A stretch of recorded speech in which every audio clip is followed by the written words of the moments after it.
প্রিয় দর্শক, দেশে বিদেশে যে যেখান থেকে দেখছেন সমসাময়িক গুরুত্বপূর্ণ বিষয় নিয়ে এনটিভির নিয়মিত আয়োজন আইএফআইসি ব্যাংক নিবেদিত এই সময়ে আপনাদের সবাইকে স্বাগত জানাচ্ছি। সাথে আছি আমি নজরানা চৌধুরী। দর্শক, 2024-এর জুলাই আন্দোলনের মাধ্যমে ফ্যাসিস্ট সরকার বিদায় নিয়েছে। এই গণ আন্দোলনে দেশের লাখ লাখ মানুষ রাস্তায় নেমে এসেছিলেন, প্রাণ দিয়েছেন অনেকেই, আহত হয়ে এখনও জীবনের সাথে ধুঁকছেন আরও অনেকেই। জুলাই আন্দোলন সহ আরও কিছু সমসাময়িক বিষয় নিয়ে আলোচনা করতে আমরা 3 জন অতিথিকে এনটিভির স্টুডিওতে আমন্ত্রণ জানিয়েছি। তারা হলেন জুলাই কন্যা ফাউন্ডেশনের প্রেসিডেন্ট জান্নাতুন নাইম প্রমি, আমার বাদিকে আছেন কোনায়। এরপরে আছেন জাহাঙ্গীরনগর বিশ্ববিদ্যালয়ের সহযোগী অধ্যাপক শামীমা নাসরিন জলি এবং জুলাই যোদ্ধা আইমান উদ্দিন আমার ডান দিকে আছেন। আপনাদের 3 জনকেই এনটিভির স্টুডিওতে স্বাগত জানাচ্ছি। তো আমি প্রথমেই জান্নাতুন নাইম প্রমি আপনার কাছে আসতে চাই যে জুলাই কন্যা ফাউন্ডেশন, আপনি যার সভাপতি হিসেবে দায়িত্ব পালন করছেন, নিশ্চয়ই কোনো উদ্দেশ্য নিয়ে সংগঠনটি দাঁড় করিয়েছেন আপনারা। আমাদেরকে যদি একটু জানাতেন সংক্ষেপে যে আসলে কি উদ্দেশ্য নিয়ে আপনারা এই ফাউন্ডেশনটি গড়ে তুললেন। সবাইকে শুভরাত্রি। আজকে এনটিভিকে অসংখ্য ধন্যবাদ আমাকে আমন্ত্রণ জানানোর জন্য। আমি সবার প্রথমে এই মঞ্চে বসে স্মরণ করছি আমার সেই প্রাণ হারানো শহীদ 1500+ শহীদ ভাই বোনদের, যাদের রক্তের বিনিময়ে আসলে আমি আজকে এখানে কথা বলতে এসেছি, কিংবা আমরা একটা নতুন বাংলাদেশ দেখতে পেয়েছি। কথা বলতে গেলে আসলে অনেক কথা, আমি খুব সংক্ষেপে আপনি যে প্রশ্নটা করেছেন তার উত্তরটা দিতে চাই। জুলাই কন্যা ফাউন্ডেশন একটি অরাজনৈতিক এবং অলাভজনক সংগঠন। 2024 সালের জুলাই মাস থেকে আমরা যাত্রা শুরু করি নারীদের জন্য নিরাপদ বাংলাদেশ বিনির্মাণ করার জন্য। এবং 2024 সালের জুলাই মাসে? জি। সেটা কিভাবে সম্ভব? তখনও তো কিছুই হয়নি। আমরা তখন আসলে আন্দোলনে নারীদেরকে যুক্ত করার জন্য এই প্ল্যাটফর্মটাকে যাত্রা শুরু করেছি। যেমন একটা হোয়াটসঅ্যাপ গ্রুপের মাধ্যমে আমরা নারীরা যে যে দিক থেকে আসছি সবাই জড়ো হয়ে সংঘবদ্ধভাবে আমরা শাহবাগে জড়ো হতাম, এবং সে জায়গা থেকে আমাদের কিছু উদ্দেশ্য ছিল। তখন আসলে উদ্দেশ্য ছিল একটাই, যে আমরা সত্যের সাথে থাকব, দেশের জন্য আমরা কাজ করব। কিন্তু 2024 শেষ হলো, 5ই আগস্ট আসলো, ফ্যাসিস্ট বিতাড়িত হলো। তারপর এখন নারীদের জন্য আমরা যে বাংলাদেশের স্বপ্ন দেখছি, যেখানে আসলে নারী বান্ধব পরিবেশ থাকবে, নারীদের জন্য পূর্ণ নিরাপত্তা থাকবে, সে জায়গা থেকে আমরা বরাবরের মতোই 71-এর পর থেকে 1952-এর পর থেকে নারীদেরকে আমরা দেশের দুর্যোগে আসলে পাশে পাই, কিংবা বিপদের ক্রান্তি লগ্নে। তারপর দেখা যায় যে একটা গ্রুপ অফ পিপল নারীদেরকে এক পাশে সাইড করে দিচ্ছে। পলিটিক্স থেকে বলি, কিংবা আমি আসলে ব্যক্তিগতভাবে কোনো রাজনৈতিক দলের সঙ্গে যুক্ত নেই, কিংবা ছিলামও না, কিংবা হয়তো থাকবো কিনা সেটা এখনো সিদ্ধান্ত নেইনি। কিন্তু রাজনীতির বাইরেও যে একটা কাজের একটা সেক্টর আছে, আমাদের শিক্ষা প্রতিষ্ঠানগুলো আছে, আমাদের প্রাইভেট সেক্টর আছে, সরকারি সেক্টর তো আছেই। প্রত্যেকটা জায়গায় নারীদের জন্য আসলে যে নিরাপদ একটা পরিবেশ তৈরি করতে হবে, এখানে অনেকগুলো বিষয় চলে আসে। আসলে একটা বিষয় তো আমাদের মূল উদ্দেশ্যটা নারীদেরকে নিয়ে কাজ করা, নারীদের জন্য কাজ করা, এবং নতুন যে বাংলাদেশের স্বপ্ন নিয়ে আমরা রাজপথে বেরিয়ে এসেছিলাম। আমাদের মেয়েরা, যে সাহসী মেয়েরা, আপনার মনে আছে হয়তো আপনাদের, যে ফ্রিজন ভ্যানের সামনে যে মেয়েটা টুম্পা, আমাদেরই ছোট বোন, দুহাত বাড়িয়ে দাঁড়িয়েছিল, তার কথা সারা বাংলাদেশ ভুলবে না কখনো। যে ম্যাডাম, ঢাকা বিশ্ববিদ্যালয়ের শিক্ষক সাইমা ফিরদৌস ম্যাডাম, শহীদ মিনারে দাঁড়িয়ে তার সাহসী কণ্ঠে একটা বক্তব্য দিয়েছিল যে আল্লাহর আরশ কেঁপে উঠে আমার সন্তানদেরকে আমার কেনা বুলেটে, আমার কেনা অস্ত্রে তাদের বুকে আঘাত করে।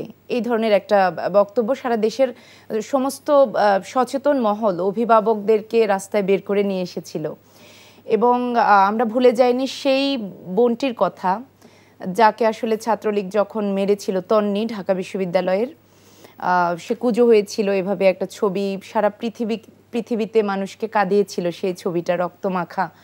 তো কাজে আমাদের নারীদের যে ডেডিকেশন, সে জায়গা থেকে আমরা ডিজার্ভ করি আসলে একটা নিরাপদ বাংলাদেশ, নারীদের জন্য নারী বান্ধব, যেখানে নিরাপত্তার চাদরে আসলে ঢাকা থাকবে প্রত্যেকটা সেক্টর, প্রাইভেট বলি কিংবা সরকারি বলি কিংবা শিক্ষা প্রতিষ্ঠানগুলো বলি, কিন্তু আমরা তার কোনোটাই আসলে এখনো পর্যন্ত বিপ্লবের 1 বছর পরও আমরা নারীদের জন্য একটা সুন্দর নিরাপত্তার বাংলাদেশ আসলে গড়ে তুলতে সক্ষম হয়নি। সেই হতাশার জায়গা থেকে আসলে আমরা জুলাই কন্যা ফাউন্ডেশন থেকে কাজ করতে চাই সরকারের সঙ্গে কোলাবোরেশন করে। এবং আমাদের, আপনি হয়তো জেনে খুশি হবেন যে আমাদের এই মুহূর্তে বাংলাদেশে ডিসি, এসপি কিংবা সেক্রেটারি বলি, যাই বলি না কেন, বাংলাদেশের সবচেয়ে বড় একটা নারী নেতৃত্বের একটা মৌসুম যাচ্ছে আমি বলবো। কারণ আমি দেখেছি কাজ করতে গিয়ে, আমি বিভিন্ন জেলা প্রশাসক কিংবা সেক্রেটারিদের সঙ্গে কথা বলে, নারী উপদেষ্টা, তো তাদেরকে আমরা আমাদের দাবিগুলো বা আমাদের যে দাবি বলবো না, আমাদের যে চাওয়াগুলো সেগুলো বলি বা আমাদের কাজের দিকগুলো বলি, তখন তারা আমাদেরকে আশ্বাস দেয়। কেউ কেউ খুবই পজিটিভলি আমাদেরকে বুকে টেনে নেয়। তাদের মধ্যে ফরিদা ইয়াসমিন ম্যাডাম, ফরিদা আক্তার ম্যাডাম একজন, যার কথা না বললেই নয়। ওকে, আমি পরে আসবো এই বিষয়ে বিস্তারিত জানার জন্য, আমার হাতে একটু সময় কম আছে। আমি একটু আইমান উদ্দিন আপনার কাছে আসতে চাই। সংক্ষেপে যদি বলেন যে আপনি তো জুলাই যোদ্ধা, কি হয়েছিল জুলাইতে, আপনার ঘটনাটা কি একটু বলবেন? আসসালামু আলাইকুম। আমার সাথে এনটিভিকে ধন্যবাদ আমাকে সুযোগ করে দেওয়ার জন্য। গত 2024 সালের যখন কোট আন্দোলন শুরু হয়, এরপর হচ্ছে 16 তারিখে আবু সাইদ যখন নিহত হয়, তখনও হচ্ছে আমি অ্যাডমিশন পরীক্ষার্থী ছিলাম। এই কারণে হচ্ছে আমার তখনও সেভাবে সবগুলো খবর জানা বা এভাবে সম্ভব হয়নি। তো বাসা থেকে আমি পড়াশোনা করতেছিলাম অ্যাডমিশনের জন্য। 18 তারিখ হচ্ছে যখন আমার কলেজ, আমি ঢাকা সিটি কলেজ থেকে এইচএসসি দিয়েছিলাম, আমার কলেজ সায়েন্স ল্যাবে যায়। তখন আমি আমার কলেজের আইডি কার্ড নিয়ে আমি সায়েন্স ল্যাবে কিছুক্ষণ থাকি। এরপর সেদিন কয়েক জায়গায় গোলাগুলি হলো, সায়েন্স ল্যাবে তেমন একটা তো সেদিন আমি গোলাগুলি দেখিনি। এরপর হচ্ছে 19 জুলাই হচ্ছে শুক্রবার, সেদিন হচ্ছে সরকার সেই রাতেই হচ্ছে নেট শাটডাউন করে দেয়। আমরা 19 তারিখ হচ্ছে আমি দুপুরের সময় আমরা দেখি যে হেলিকপ্টার থেকে সায়েন্স ল্যাবে এসে গুলি করছিল স্টুডেন্টদের উপর বা যারা আন্দোলন করছে তাদের উপর। 3টার পরে কিংবা 4টার এই সময়টাতে আমি হচ্ছে তখন ছাদে উঠি আমার ফুপুর সাথে এবং আমার ভাইয়ের সাথে। ছাদে ওঠার কিছুক্ষণ পরেই হচ্ছে 7টা ছিল 10 তলা, সায়েন্স ল্যাবের দিক থেকে একটা গুলি এসে আমার বুকে ঢুকে এরপর পিঠ দিয়ে বের হয়ে গিয়ে আমার ফুপুর গায়ে পড়ে। আমার ফুপু সেখানে সাথে সাথে পড়ে যায়। আমার বুক আমি 15 দিনের মতো আমি আইসিইউতে এবং চিকিৎসাধীন ছিলাম। আমার ফুপু হচ্ছে পরের দিনে 20 জুলাই ইন্তেকাল করে। তো ডেফিনেটলি খুবই দুঃখজনক যে আপনি আপনার ফুপুকে হারিয়েছেন। তবে সেটি নিশ্চয়ই একটি ফলাফল আমরা পেয়েছি তার আত্মত্যাগের। তো আমি এই জুলাই যোদ্ধাদের বিষয়টা নিয়ে আপনার কাছে একটু পরে আসছি। আমি আগে শাইমা নাসরিন আপনার কাছে যেতে চাই যে বিশ্ববিদ্যালয়ে, বিশেষ করে প্রাইভেট বিশ্ববিদ্যালয় এবং পাবলিক বিশ্ববিদ্যালয়গুলো থেকেও আমরা জুলাইতে দেখেছি এক ধরনের প্রতিবাদ শুরুর থেকেই উঠে এসেছিল, শুরুর দিক থেকেই, যেটি প্রমি একটু আগে একজন বলেছে ঢাকা বিশ্ববিদ্যালয়ের কথা। তো জাহাঙ্গীরনগর বিশ্ববিদ্যালয়ে কিন্তু আমরা দেখেছিলাম শুরুর দিকেই বাংলা বিভাগের থেকে একজন আপা প্রতিবাদ জানিয়েছিলেন, সেটি সোশ্যাল মিডিয়াতে খুব ভাইরাল হয়েছিল এবং সেটি কিন্তু আন্দোলনকে এক ধরনের গতি দিয়েছিল। তো আপনার জায়গা থেকে আপনি বলতে পারেন যে জুলাইতে আসলে আপনারা কিভাবে বিশ্ববিদ্যালয়ের শিক্ষকরা সংগঠিত হয়েছিলেন? ধন্যবাদ। বিসমিল্লাহির রহমানির রহিম।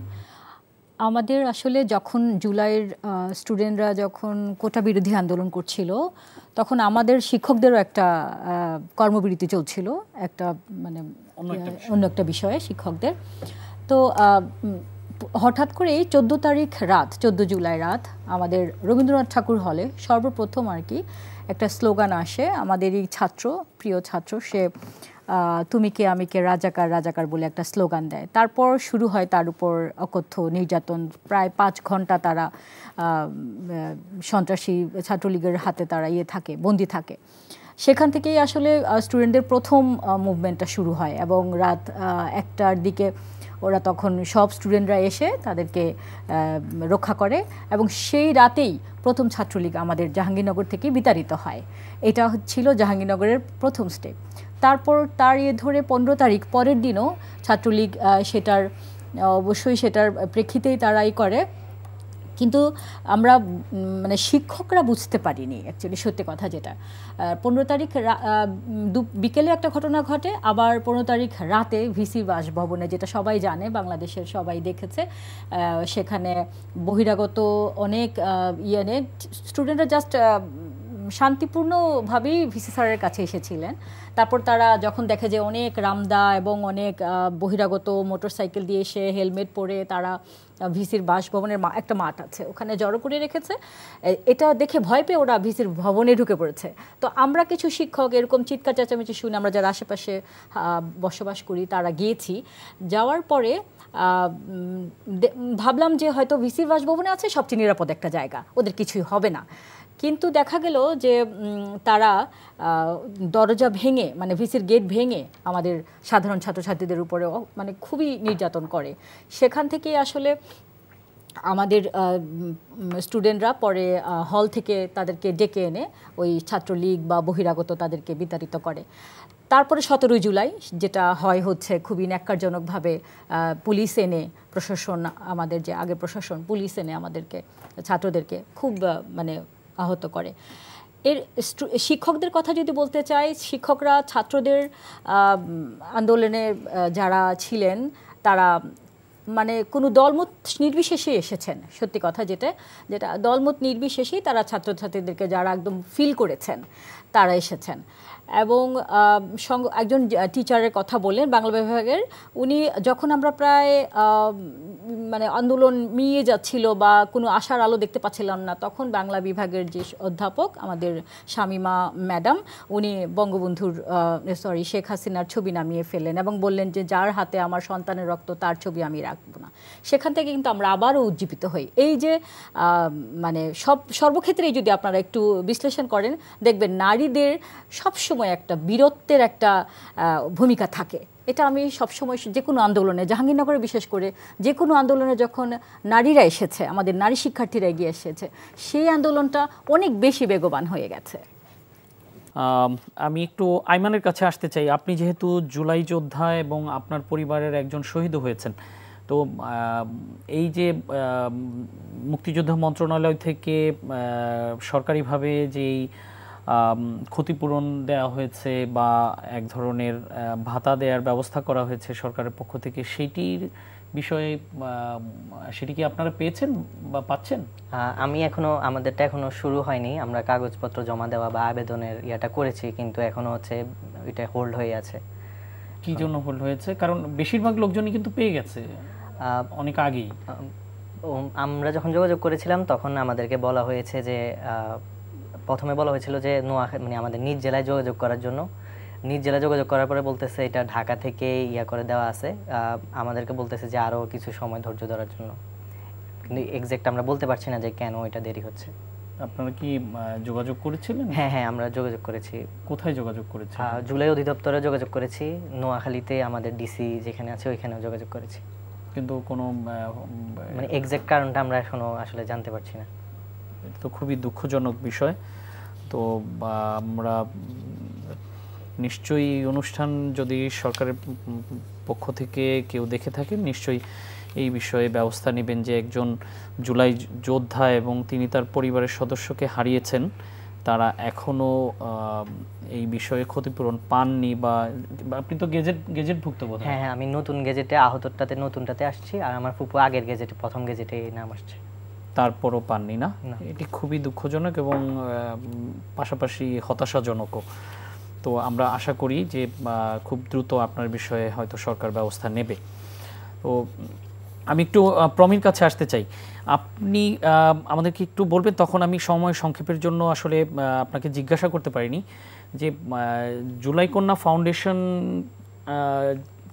যেই উদ্দেশ্য তৈরি করেছেন, যেই আমি বললাম যে যেই তাড়নাটা আপনাদেরকে তাড়িত করেছে এই ফাউন্ডেশনটা তৈরি করার জন্য, তো সেই জায়গাটা থেকে আপনারা ফাউন্ডেশনটা করার পর কি কি কাজ করছেন আপনারা? আচ্ছা, আমরা আসলে শুরু থেকে যে দেশের যে বিপদে নারীদের যে অংশগ্রহণ সেটাকে নিশ্চিত করেছি প্রথমত। দ্বিতীয়, এটা অবশ্যই অনেক নারী বিভিন্নভাবে, ম্যাডাম একটু আগে যেটা বললো যে জাহাঙ্গীরনগর বিশ্ববিদ্যালয় সহ বিভিন্ন বিশ্ববিদ্যালয়ের নারী শিক্ষক শিক্ষার্থীরা স্বতঃস্ফূর্তভাবে হচ্ছে আন্দোলনে যোগ দিয়েছেন। জাহাঙ্গীরনগর বিশ্ববিদ্যালয়ের কথা বললে আমার একজন শিক্ষকের কথা মনে আসে, যিনি বলেছিল যে পিতা সন্তানের লাশ শনাক্ত করতে ভয় পায়। ওই আসলে কবিতাটা আমার খুব মনে চলে আসে, যার কারণে স্যারকে একটু স্মরণ করলাম।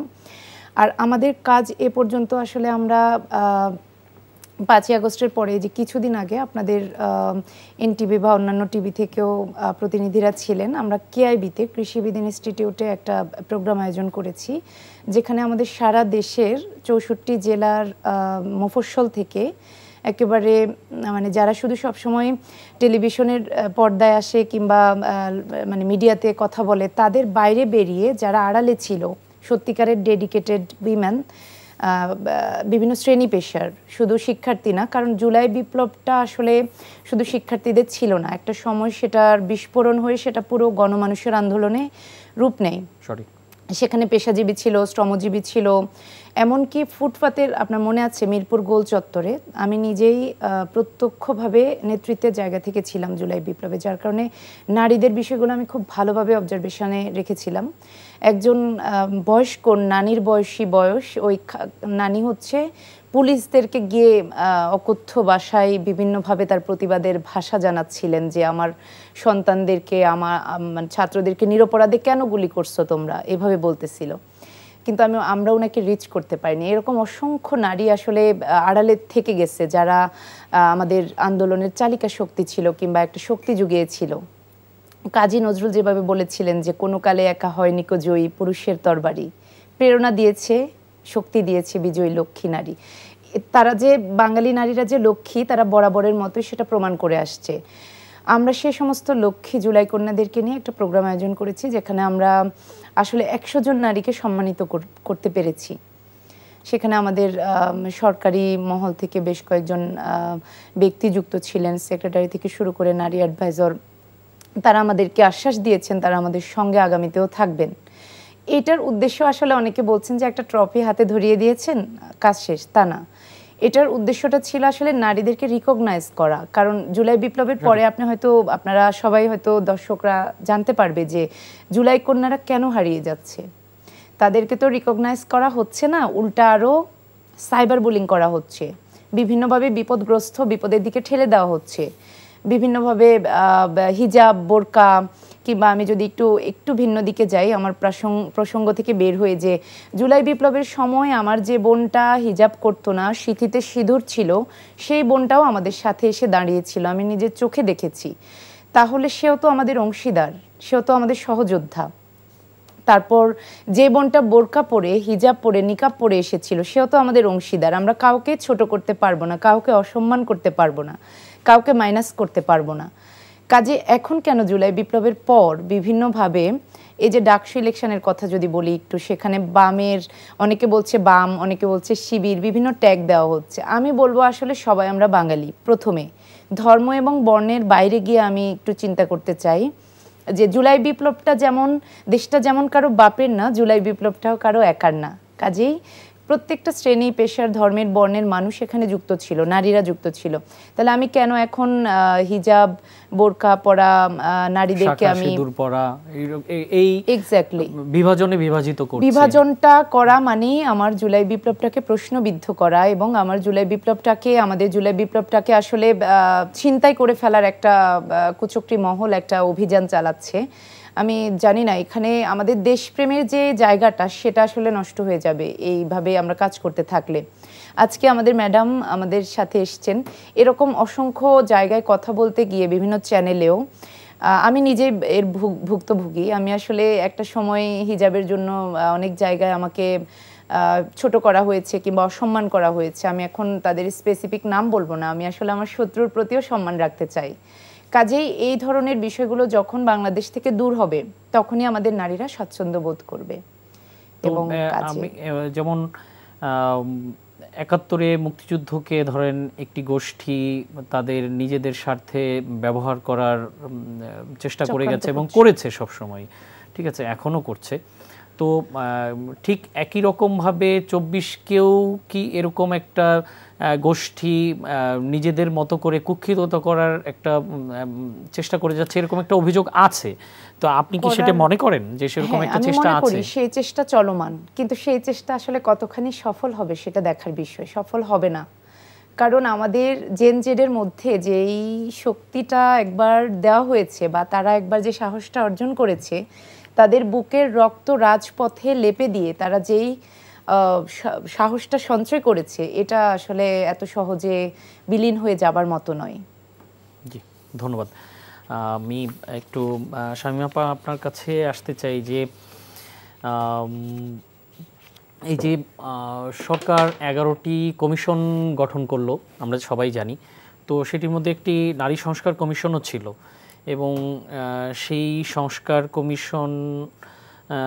সংস্কার কমিশন নিয়ে দেখলাম ঢাকায় সোহরাওয়ার্দী উদ্যানে হেফাজতে ইসলাম একটি সমাবেশ করলো। সেখানে এই সংস্কার কমিশনের সদস্যদের নিয়ে খুব খারাপভাবে সমালোচনা করেছে এবং খারাপভাবে উক্তি করেছে তারা। এখন একটি কমিশনের কয়েকজন সদস্য আছেন, সেই কমিশনের মেরিটস ডিমেরিটস সব ধরনের থাকতে পারে, সেটি নিয়ে আলোচনা সমালোচনা থাকবে, সেটি নিয়ে কোনো সমস্যা নাই, সেটি স্বাভাবিক।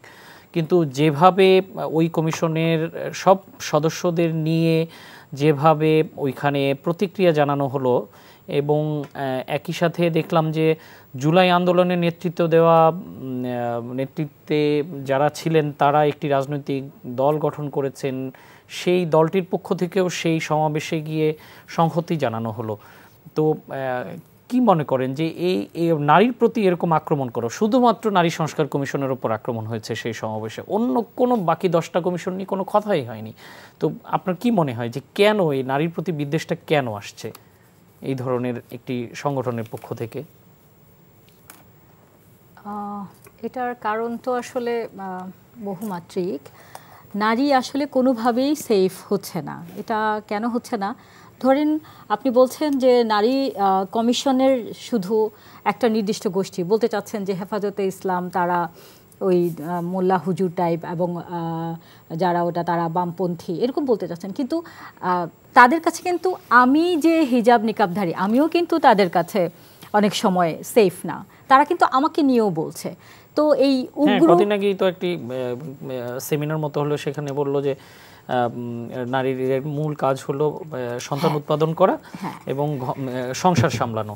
তাতে তো আপনি জাহাঙ্গীরনগর বিশ্ববিদ্যালয়ের সহযোগী অধ্যাপক কিভাবে হবেন? সেটাই আমি বলছি, সেটা আমি যখন আমাকে প্রক্টোরিয়াল বডিতে যখন করা হলো, তখন আমি চিন্তা করেছি যে আমাদের মেয়েরা, আমি অবশ্য একটু আশ্চর্যই হয়েছিলাম যে ভাইস চ্যান্সেলর স্যার আমাকে কেন পছন্দ করলেন, বা আমি তো এই দিকের মানুষ না, আমি তো এরকম ঘরোয়া মানুষ বা যেটাই বলি ধর্মীয় ইয়েতে।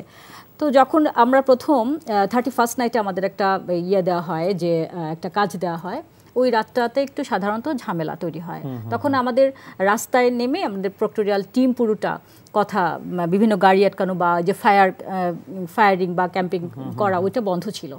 তো একজন মানে হঠাৎ করে এসে আমার সাথে কোনো তার পরিচয় নাই, বাগবিতণ্ডা নাই, সে হঠাৎ করে এসে বলা শুরু করলো যে এই মেয়েরা আপনারা চলে যান বাসায়, হিজাব পরে থাকেন, বোরখা পরে, হাত মোজা পরে, পা মোজা পরে বসে থাকেন, যান। জাস্ট খালি মানে আমার ড্রেসটা নিয়ে কথা বলতেছে। তো এই বাংলাদেশে আপনি দেখবেন যে শুধু যে বামপন্থী বা এই যে বলছে টিপ পড়ছে, গোসল করে না, বিভিন্ন কিছু, তারাই শুধু ট্যাগিংয়ের শিকার হচ্ছে না, আমরাও কিন্তু হচ্ছি। আমাদেরই ছাত্র ফেসবুকে লিখছে যে আপনার কাজ উদ্ভিদ বিজ্ঞানে পড়াশোনা করেছেন, আপনাকে যেমন কোনো আলেম এসে কিছু বলতে পারবেন না, আপনিও কিছু বলতে পারবেন না আলেমদের ইয়েতে। হ্যাঁ, তাদের ধারণা কিছু এটাকে আমি মনে করি যে ওরা একটু উগ্রবাদী।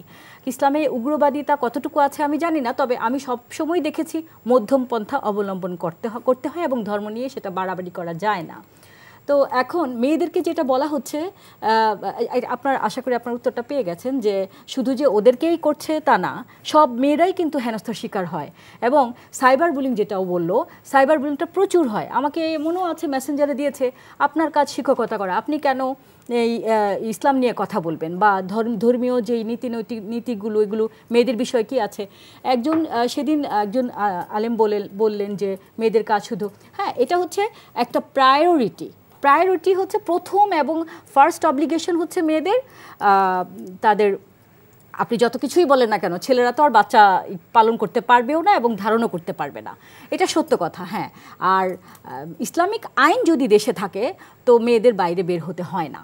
এখানে কোথাও ইসলামিক আইন নাই, আপনার ঘরে আপনার একটা ওয়াইফকে তার সমস্ত কিছু দেওয়া হবে না, কিন্তু সেখানে মেয়েরা ঘরে থাকবে, এটা তো হতে পারে না।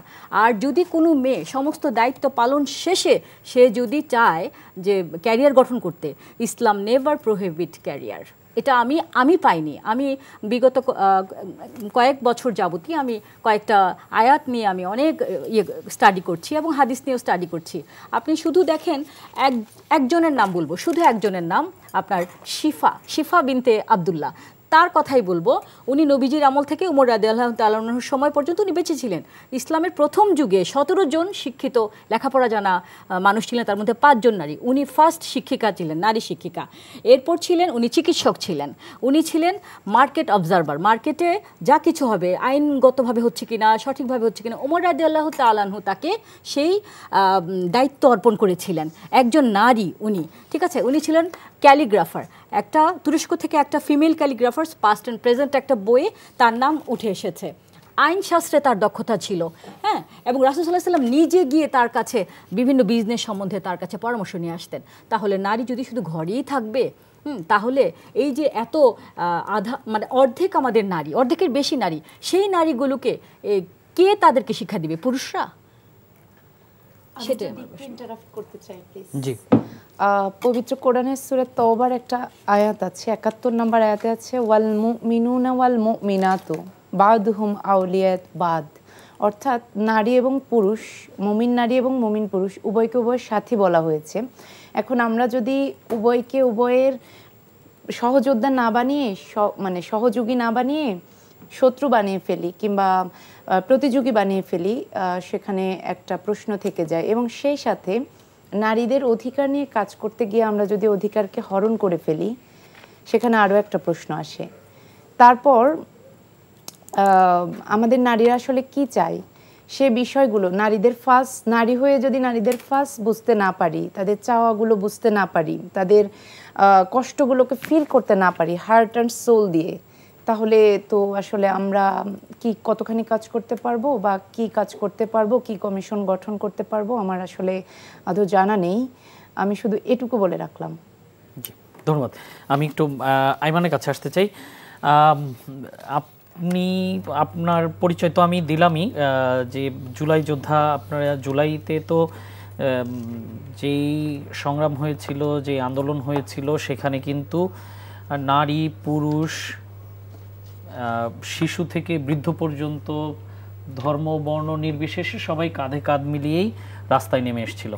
তো আপনি তো তখনকার পরিস্থিতিটা দেখেছেন, তো এখন কি মনে হয় একজন পুরুষ হিসেবে যদি বলেন যে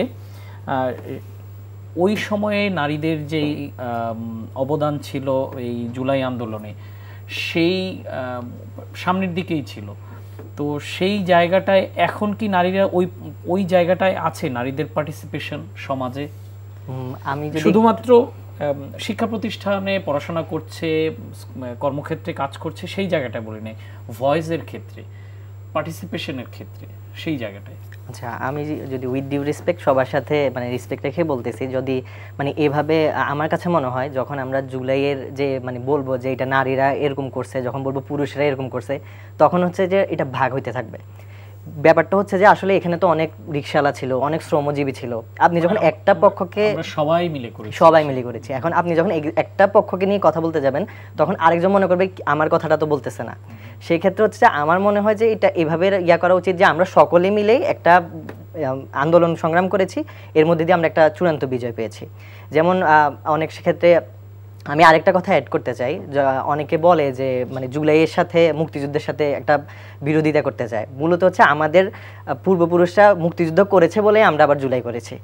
আমরা ওই জায়গা থেকে প্রেরণাটা পেয়েছি যে আমরা যখন পড়তাম যে আমাদের সাথে এরকম পাকিস্তানিরা বৈষম্য করতো, এরকম হচ্ছে, তখন আমরা যখন আমাদের নিজের চোখে দেখতেছি যে আরেকটা বৈষম্য হচ্ছে, আরেকটাই হচ্ছে, তখন আমরা বসে থাকতে পারি নাই।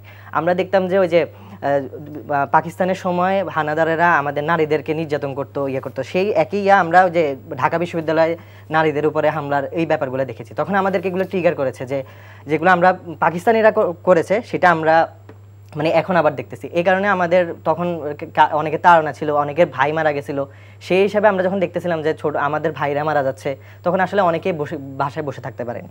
আর আরেকটা বিষয় হচ্ছে যখন মানে আমার কাছে মনে হয় যে জুলাইয়ের পরে আসলে এই ব্যাপারগুলো আসার কারণে অনেকে আছে যে ওই ক্রেডিটটা নিতেও চায় না। এখন আপনি বলতেছেন যে নারীদেরকে সেভাবে দেখা যায় না, সে হয়তো অতটুকুই চেয়েছিল যে আমার এই আন্দোলনে অতটুকু মানে যতটুকু সে চেয়েছিল তার সেটা পূরণ হয়ে গেছে, সে সেখানে চলে গেছে। এখন আরেকটা বিষয় হচ্ছে অনেকে তো আরও অনেকেই ছিল, এখন তারা তো নেই, এটা তো একটা মানে গোষ্ঠীর কাছে বা একটা প্রতিনিধিদের কাছে চলে গেছে জুলাইয়ের ব্যাপারগুলো। এখন সবাইকে যখন অ্যাড করতে যাব তাহলে তো এখানে সবার কথাটাই মনে হয় আনলে ভালো হয় আর কি একসাথে। আর নারীদের যে ব্যাপার, আমাদের যে এমনিতে আমাদের অনেকগুলো সামাজিক সমস্যা আছে, আমরা নারীদেরকে একটু পিছিয়ে দেখতে চাই বা মনে করি যে, কিন্তু আমাদেরকে বারবার এটা প্রমাণ করে দেয় নারীরা যে আসলে তারা আমাদের মানে সহযোগী বা সহযোদ্ধাই বলা যায়। তো আরেকটা বিষয় হচ্ছে নারী কমিশনের যে ব্যাপারটা আসছে, আমার মনে হয় যে এই ব্যাপারগুলোতে নারী কমিশনের অনেকগুলো ব্যাপার সমালোচিত ছিল, যে ওরা অনেক বিষয়ে দেখা গেছে সব পক্ষের সাথে কথা বলে নাই, তারা একটা পক্ষকে নিয়েই ইয়ে করে কমিশনের কথাগুলো বলতে গেছিল। এই কারণে হচ্ছে আমার মনে হয় যে এই সমস্যাটা তৈরি হয়েছে। যখন সবগুলো নারীর সাথে বা সব রকমের সব মতাদর্শের নারীর সাথে কথা বলা হবে, তখন মনে হয় যে আমার মূলত সবার সাথে যখন আলোচনা করে একটা জিনিসে আমরা মানে যেতে পারবো, তখন মনে হয় যে এই সমস্যাগুলোর সমাধান দ্রুত করা যাবে। আমি একটু রিলেট করতে চাই আইমানের কথার সাথে, দ্যাট ইজ দ্য পয়েন্ট। নারী কমিশন কেন আসলে অনেকের মনে মানে মনক্ষুণ্ণ হয়েছে, অনেকে তাদের কমিশন নিয়ে, আপনি যেটা বললেন একটু আগে, সেটি কিন্তু আমি শুরুতেই ক্লিয়ার করেছি যে সমালোচনা থাকতেই হ্যাঁ, যে কোনো কমিশন নিয়ে আমি কিন্তু তাদের কার্যক্রমে তাদের যে সুপারিশ সেটা নিয়ে আমার পছন্দ থাকতেই পারে, আমার অপছন্দ থাকতেই পারে, আমি সেটা নিয়ে বলবো, কিন্তু যেই ভাষায় তাদেরকে আক্রমণ করা হয়েছে সেটা কাম্য নয়, সেটির কথা আমি উল্লেখ করছি। একটু সুন্দর হতো যদি আইমান যেটা বললো যে নারী কমিশনে যদি একজন ইসলামিক স্কলার্স থাকতো, প্রত্যেকটা মতাদর্শের মানুষ যদি সেখানে ইনক্লুডেড থাকতো, তাহলে হয়তো বা সাধারণ মানুষ যে মানে আরেকটু সুন্দর হতো বিষয়টা, সাধারণ মানুষ হয়তো বা আরো খুশি হতো। যদি এড করি তাহলে হচ্ছে যে মানে আমরা তো দেখি না যে আমাদের এমনিতেই একটা সামাজিক অবক্ষয়ের দিকে আমরা যেতেছি। এখন সেই ক্ষেত্রে হচ্ছে যে আমরা দেখি যে সাইবার বুলিং এর আপু যে কথাটা বলছে, সাইবার বুলিং এর ক্ষেত্রে হচ্ছে অনেকগুলো ফেক আইডি থেকে করা হয় বা এগুলো ট্রেস করা যাচ্ছে না। এখন এই সব ব্যাপারে আমাদের হচ্ছে যে সামাজিকভাবে অনেকগুলা সরকারের ইয়া থেকে করতে হবে যে আমরা কিভাবে কাকে সম্মান করতে হবে, এই ব্যাপারগুলো আমাদের থেকে চলে যাচ্ছে। এখন আমরা মানে কেন যেন মানে আগে যে বড়দেরকে সম্মান করা, এই ব্যাপারগুলো আস্তে আস্তে আমাদের মানে সমাজ থেকে কমতেছে। এই ব্যাপারগুলোর কারণে হচ্ছে যে নারীকে মানে অকাথ্য ভাষা গালিগালাজ করা, বা আমরা কাকে কি বলতে পারবো বা কি বলতে পারবো না, সাইবার স্পেসে আমি কি বলতে পারবো কি বলতে পারবো না, এই ব্যাপারগুলো আসলে আমাদেরকে তো কোথাও থেকে বলা মানে শেখানো হয় না বা বলা হয় না। আমার মনে হয় এগুলো আমাদের শিক্ষা ব্যবস্থায় অ্যাড করা দরকার আছে, এবং এটা নিয়ে আমাদের বিশ্ববিদ্যালয় থেকে স্কুল কলেজ থেকে আমাদেরকে এই ব্যাপারে আরো বেশি করে মানে সচেতন করার দরকার আছে বলে আমি মনে করি। জি, ধন্যবাদ। আমি প্রবীর কাছে আবার আসতে চাই বিষয় নিয়ে, যে ওই আইমানকে জিজ্ঞাসা করলাম যেটি ওই বিষয়টাই, যে আপনিও শুরুর দিকে একটু টাচ করেছিলেন যে জুলাই আন্দোলনে যেভাবে নারীদের পার্টিসিপেশন ছিল এবং প্রমিনেন্ট পার্টিসিপেশন, ঠিক আছে, খুব সিগনিফিকেন্ট, হ্যাঁ খুবই সিগনিফিকেন্সটা অনেক বেশি ছিল। তো সেই ওইটা মাথায় রেখে আপনি আবার একটু আগে যেটি বললেন যে নারী কমিশনের সদস্য, ঠিক আছে, সেই জায়গাটাই কি আপনার কথাই কি প্রমাণ হয়ে গেল না যে সঠিক পার্টিসিপেশন হয়নি নারী কমিশনের সদস্য হিসেবে? ধরেন আপনি একজন ইসলামিক স্কলারের কথাই বললেন যে তাদেরকে অন্তর্ভুক্ত করা হয়নি, তার মানে কি? তার মানে নারী কমিশন গঠনের বিষয়ে সঠিক সিদ্ধান্তটাই নেওয়া হয়নি, সঠিকভাবে চিন্তাটাই করা হয়নি গঠনের বিষয়ে। অন্যান্য কমিশন নিয়ে যেহেতু প্রশ্ন ওঠেনি, এই কমিশনের গঠন নিয়ে প্রশ্ন উঠেছে, তার মানে শুরুতেই যে সরকারের পক্ষ থেকে কমিশনটা গঠন করা হলো সেই জায়গায়টি গলদ রয়ে গেছে যে এটা নিয়ে আসলে সঠিকভাবে চিন্তাই করা হয়নি, যাদের করার কথা গয়রহ একটা করে দিলাম, ঠিক কিনা? তো ওই জায়গাটাই আমি বলতে চাই যে এটির মাধ্যমেই তো আসলে মোটামুটি একটা প্রমাণ হয়ে যায় যে তারা আসলে নারীদেরকে ঠিকভাবে গুরুত্ব দিতেই চায় না। ওই জায়গাটায় আমি আসতে চাই যে জুলাই আন্দোলনে যেভাবে নারীরা নেতৃত্বের জায়গায় ছিল, সেই জায়গাটাই কি অন্যান্য পরবর্তী সময়ে ভয়েস রেইজের ক্ষেত্রে বা বিভিন্ন খাতে বা বিভিন্ন ক্ষেত্রে ভয়েস রেইজের ক্ষেত্রে বা শোনার বিষয়ে গভর্নমেন্ট বা আমরা সামাজিকভাবে এক ধরনের কথাবার্তা শুনবো বা তাদের কথাগুলো শুনবো, সেই জায়গাটায় নারীদের কথা শোনার আগ্রহটা কি কমে গেছে বা পার্টিসিপেশন কমে গেছে? আসলে দেখুন, আমরা বরাবরের মতোই আইমান যেটা বললো যে বিভাজন কেন তৈরি করছি, নারী, এই যে জুলাই কন্যা ফাউন্ডেশন, অনেকে আমাকে প্রশ্ন করে যে আপু জুলাই পুত্র ফাউন্ডেশন কেন নেই, জুলাই ভাইদের জন্য কেন কাজ করছেন না? তো আমি তাদেরকে বলি যে নারীরা তো আপনাদেরই বোন, আপনাদের মানে পুরুষেরই তো সহকর্মী কিংবা সহযোদ্ধা কিংবা সহ মানুষ বলি। নারীদেরকে নিয়ে কাজ করা মানে তো ইনডিরেক্টলি পুরুষদেরকে নিয়ে কাজ করা। তো কাজেই নারীরা আসলে ঘরের বাহিরে এবং ঘরের ভেতরে, কর্মজীবী নারীর কথা বলছি, দৈনিক একটা রিপোর্টে আমি পড়েছি কাজ করে 128 ঘন্টা, আর একজন পুরুষ, কর্মজীবী পুরুষ কাজ করে 72 ঘন্টা। এই মানে নারী, তাহলে পার্থক্যটা কোথায়? 56 ঘন্টার। একজন নারী কিন্তু ডেডিকেশনটা ঘরে এবং বাইরে 56 ঘন্টা বেশি দিচ্ছে। একটু যদি টেকনিক্যালি আমরা চিন্তা করি ডিপলি, তাহলে সম্মানটা তো বেশি পাওয়ার কথা নারী, সে জায়গা থেকে অসম্মানটা বেশি পাচ্ছে। আমরা যখন আমাদের পুরুষ শাসিত সমাজে, আমরা ছোটবেলা থেকে পড়ে আসছি, অনেকে বলে তোমরা বেগম রোকেয়ার অনুসারী, না, বিষয়টা তা না। বেগম রোকেয়া নারীদেরকে শিক্ষার জন্য শিক্ষিত করতে চেয়েছিল, কারণ একটা শিক্ষিত মা পেলে আমরা একটা জাতি পাবো। কিন্তু এই যে মানে নারীদের যে কাজটা, সেটাকে আমরা সম্মান সঠিকভাবে জানাতে না পেরে আমাদের পুরুষ শাসিত সমাজের প্রথম গালিটা কিন্তু ওই মা আর বোনকে নিয়ে শুরু হয়। যাই হোক, আমি সেদিকে যাব না। যেহেতু নারীরা সম্মানটা বেশি ডিজার্ভ করে, সে বেশিটুকুও দেওয়ার দরকার নেই, নারীরা যেটুকু ডিজার্ভ করে সেটুকুই দিতে হবে। কিন্তু তার বাইরে গিয়ে নারীদেরকে নিয়ে আমরা বেশ কয়েকটা সামাজিক অনেকগুলো সংগঠন ইতোমধ্যে কাজ করেছে, গত 17 বছর কিংবা আরও বিগত বছরগুলোতে কাজ করেছে, আমরা দেখেছি অনেক কাজ হয়েছে, নারী দিবস কেন্দ্রিক কাজ হয়েছে, অসংখ্য কাজ, কিন্তু তারপরও কোথাও যেন একটা ল্যাকিংস থেকে যাচ্ছে। এটা আমি একটু, এবং নারী কমিশনে, হ্যাঁ জি বলুন। এটা হলো যে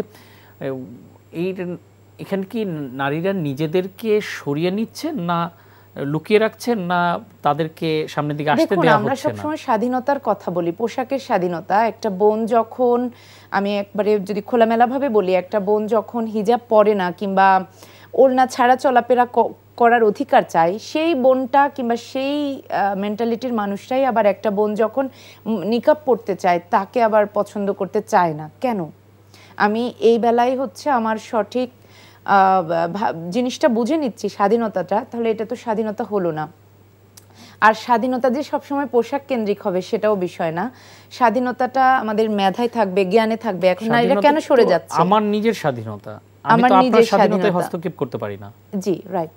কিন্তু এই যে না, আপনি বললেন যেটা নারীরা সরে যাচ্ছে নাকি সরিয়ে দেওয়া হচ্ছে, এখন আমাদের যে নারীরা গবেষণা পছন্দ করে, স্টাডি করতে পছন্দ করে, মেধাকে মূল্যায়ন করতে চায়, তারা আসলে পোশাক দিয়ে কখনো নারীকে মূল্যায়ন করতে চায় না। আমি যেটা প্রথমেই বললাম, আমার যে বোনটা শীতিতে সিঁদুর পরে এসেছিল, যে বোনটা হিজাব ছাড়া এসেছিল, আমরা তো হাতে হাত রেখে কাঁধে কাঁধ রেখে একসঙ্গে আমরা লড়েছিলাম, কিংবা যে কোনো সময় আমরা একসঙ্গে কাজ করব। আমাদের সংগঠনের কাজ বলি, রাষ্ট্রের কাজ বলি, সব কাজে তো আমরা একসাথে থাকব।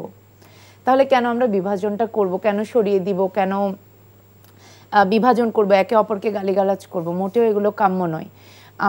আমি আমার মতামতটা জানানোর অধিকার আমার আছে, যেভাবে অন্যের মতামতটা গ্রহণ করার কিংবা শোনার, সহ্য করার সে ধারণ ক্ষমতাও আমার থাকতে হবে। জি ধন্যবাদ। আমি শাইমা নাসরিন জলি আপনার কাছে আসতে চাই যে আমি একটি বিষয়ে কোট করব। আজকে ঢাকা বিশ্ববিদ্যালয়ে একটি অনুষ্ঠান হয়েছে বা প্রতিবাদ সমাবেশ হয়েছে বিশ্ববিদ্যালয় শিক্ষক নেটওয়ার্কের। একটি সংগঠন আছে বোধহয়, বিশ্ববিদ্যালয়ের শিক্ষকদের একটি সংগঠন আছে, সমস্ত বিশ্ববিদ্যালয়ের শিক্ষকদের।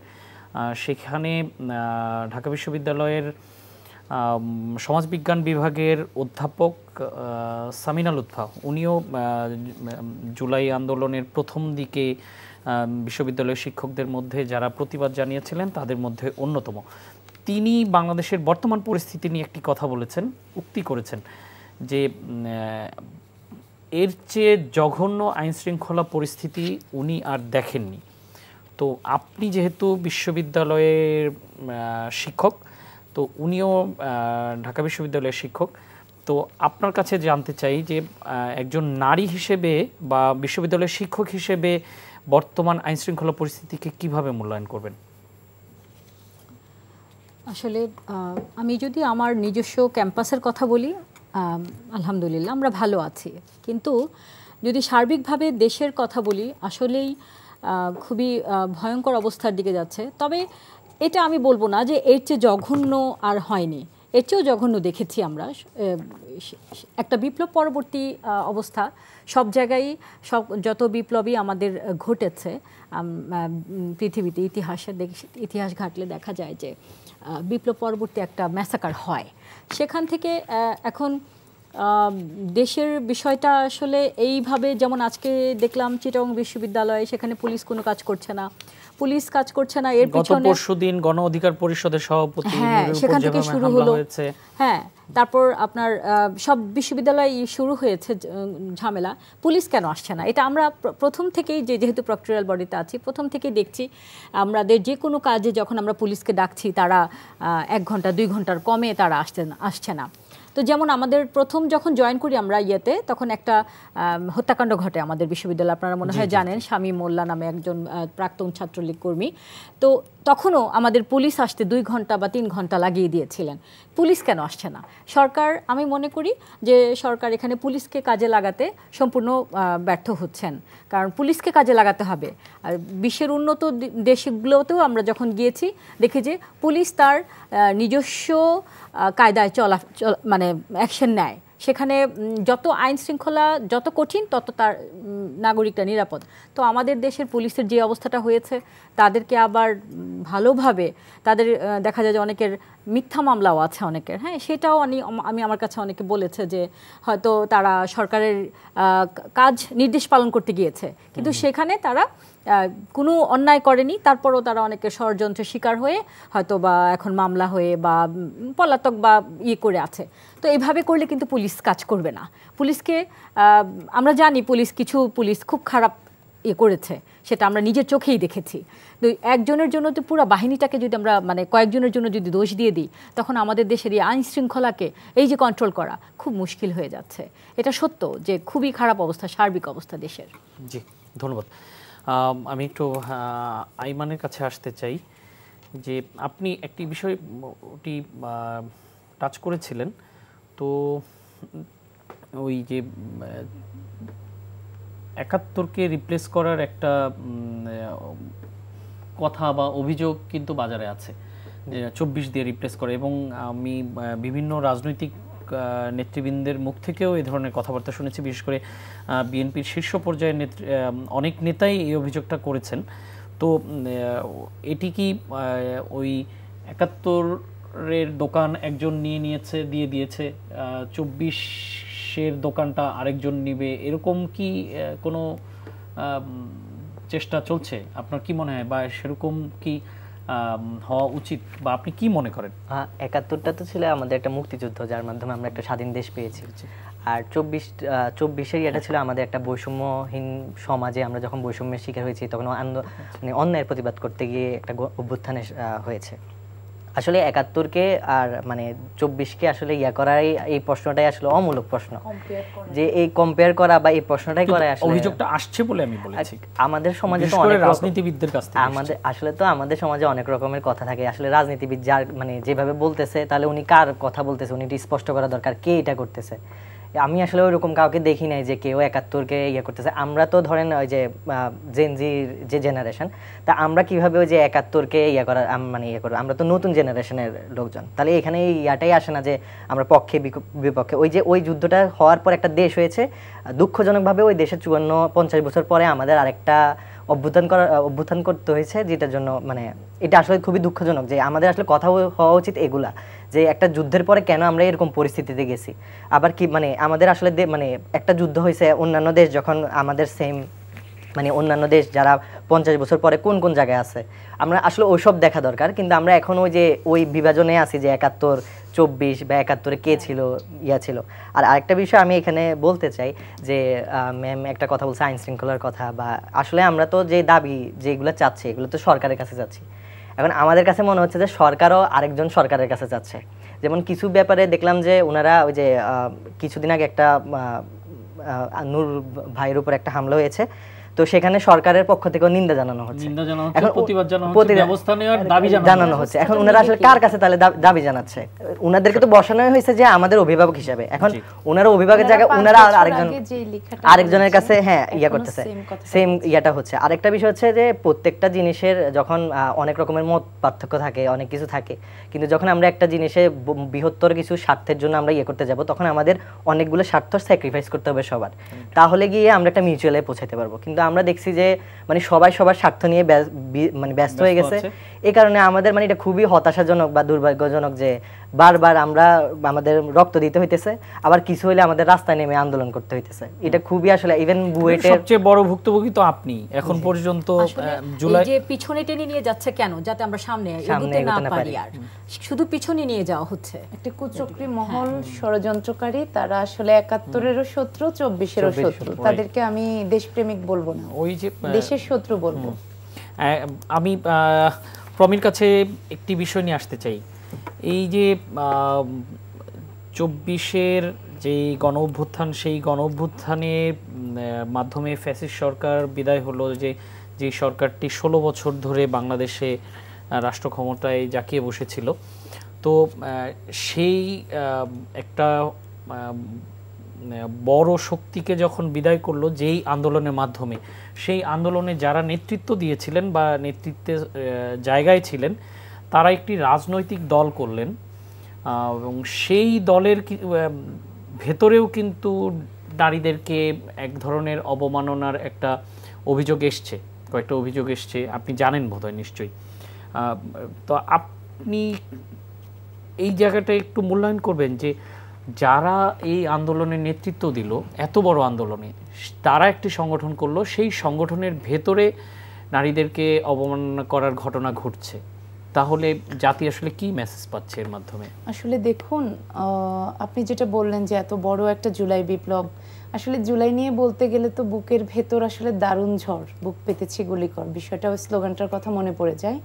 তো জুলাই নিয়ে আমি আমার খুব সংক্ষিপ্ত একটা গল্প আমি আমার লেখা জুলাইয়ের দিনগুলো বইতে লিখেছি। অত কথায় যাব না, খুব সংক্ষেপে, কারণ একটা টক শোতে তো আমি মনের সমস্ত কথা আমি বলতে পারি না। নিশ্চয়ই পরবর্তীতে আপনি শেষ করতে পারবেন আপনার কথা। আপনি যেটা বললেন যে নতুন একটা রাজনৈতিক দল হয়েছে, হওয়াটাই স্বাভাবিক এবং আমরা সেটাকে সাধুবাদ জানাই। কারণ আমরা গত 16 জন্মের পর থেকে আমি যখন ভোটার হয়েছি, আমি ভোটটা দিতে পারিনি। আমি যখন ভোট কেন্দ্রে গিয়েছি, আমার নিকটস্থ ভোট কেন্দ্রে আমার ভোটটা আরেকজন দিয়ে দিয়েছে। আমাকে বলা হয়েছে আপনি কি আওয়ামী লীগকে ভোট দিবেন নাকি বিএনপিকে। আমি বললাম আমি আপনাকে কেন বলবো, আমি ছোটবেলা থেকে একটু প্রতিবাদী, আমার বাবা শিখিয়েছে প্রতিবাদটা, আমি আপনাকে কেন বলবো, আমার ভোট আমি দিব। কাকে দিব? আমার বোন ছিল সাথে, সে একজন কলেজের অধ্যাপিকা। আমরা দুজন চলে আসি, তখন আমরা আর ভোট দিইনি রাগ করে। এই যে ক্ষোভটা, আমাদের জেনারেশনের মধ্যে যে ক্ষোভটা, সেটারই একটা বিস্ফোরণ ঘটেছে আসলে 24-এ। আমি পবিত্র কোরআনে সূরা বনী ইসরাইলের একটি আয়াত বলতে চাই যে ওয়াকুল জাল হাক, এসেছে সত্য, অজাহাকাল বাতিল, চলে গেছে মিথ্যা, ইন্নাল বাতিলা, নিশ্চয়ই মিথ্যা, কানা জাহুকাল, চিরকাল মিথ্যা। মিথ্যা যে চিরকাল ধ্বংস হয়ে যাবে, ফেরাউন, নমরুদ সহ অন্যান্য ক্ষমতাশীল ব্যক্তিদের যে ধ্বংস আমরা দেখেছি, ঠিক সেই পথে হেঁটেছে আমাদের বাংলাদেশ, এবং সেই ধ্বংস আমরা দেখেছি। কারণ এই ধ্বংসটা যে এত বড়, যেটা কল্পনারও বাহিরে, আমরা চিন্তাও করতে পারতাম না। আমি খুব সংক্ষেপে শেষ করছি প্লিজ। যে নতুন যে রাজনৈতিক দলটা হয়েছে, সেটাকে আমরা সাধুবাদ জানাই, একই সাথে সম্মান জানাই, এবং আমরাও চাই তরুণদের রাজনীতিতে অংশগ্রহণ নিশ্চিত করতে হবে। সেই সাথে নারীদের অংশগ্রহণটা, রাজনীতিতে নারীরা যে অংশগ্রহণ করতে চায় না কিংবা তাদেরকে করতে দেওয়া হয় না, সেটা এক সাইডে রেখে নারীদের যে হিস্সা, তারা যে নিঃসন্দেহে রাজনীতিতে অংশগ্রহণ করার অধিকার রাখে, সেই হিস্সাটাকে নিশ্চিত করতে হবে। এবং সেটাকে নিশ্চিত করার জন্য আমাদের জুলাইয়ের যে স্টেক হোল্ডার, তারাও কাজ করতে হবে। এখন এখানে যদি নতুন রাজনৈতিক দলের প্রতি আসলে সবার একটা ক্ষোভ থাকবে, অনেকগুলো প্রতিপক্ষ তৈরি হয়েছে এর মধ্যে, আপনি জেনেছেন, তারা আসলে চায় না আমাদের তরুণরা রাজনীতিতে আসুক। না, এটা ক্ষোভের বিষয় না, এটা দলের অভ্যন্তরীণ বিষয়। আমি আসলে এই ব্যাপারে সঠিক তথ্য না জানার কারণে আমি হয়তো সঠিক উত্তর দিতে পারছি না। যদি সেটা হয়ে থাকে অবশ্যই সেটা অশোভনীয় এবং ক্ষমার অযোগ্য। জি, ধন্যবাদ। আমাদের হাতে আজকে আর সময় নেই, আমি শেষ করব। আপনাদের তিনজনকে ধন্যবাদ। পরবর্তীতে নিশ্চয়ই আবারও আপনাদের নিয়ে আলোচনা করতে পারবো। দর্শক, এই ছিল আজকে আমাদের এই সময়ের আয়োজন। বর্ষাকাল চলে গেলেও টানা বৃষ্টি হচ্ছে, যে কারণে মশাবাহিত ডেঙ্গু ও চিকুনগুনিয়ার প্রকোপ বেড়েছে। ডেঙ্গু আক্রান্ত হয়ে গত 24 ঘন্টায় 5 জন মৃত্যুবরণ করেছেন। আক্রান্ত হয়ে হাসপাতালে ভর্তি হয়েছেন এবছরের সর্বোচ্চ 568 জন। চলতি বছর এ পর্যন্ত মৃত্যুর সংখ্যা অনেক আগেই 100 ছাড়িয়েছে। চিকিৎসকদের আশঙ্কা, সামনের দিনগুলোতে এই প্রকোপ আরও ভয়াবহ আকার ধারণ করতে পারে। ডেঙ্গু ও চিকুনগুনিয়া থেকে পরিত্রাণ পাওয়ার একমাত্র উপায় নিজেদের আশেপাশের পরিবেশ পরিষ্কার পরিচ্ছন্ন রাখা। এ বিষয়ে সবাইকে সজাগ থাকা ও সতর্কতা অবলম্বনের আহ্বান জানিয়ে আজকের মতো বিদায় নিচ্ছি। এনটিভির সাথে থাকার জন্য ধন্যবাদ। শুভরাত্রি।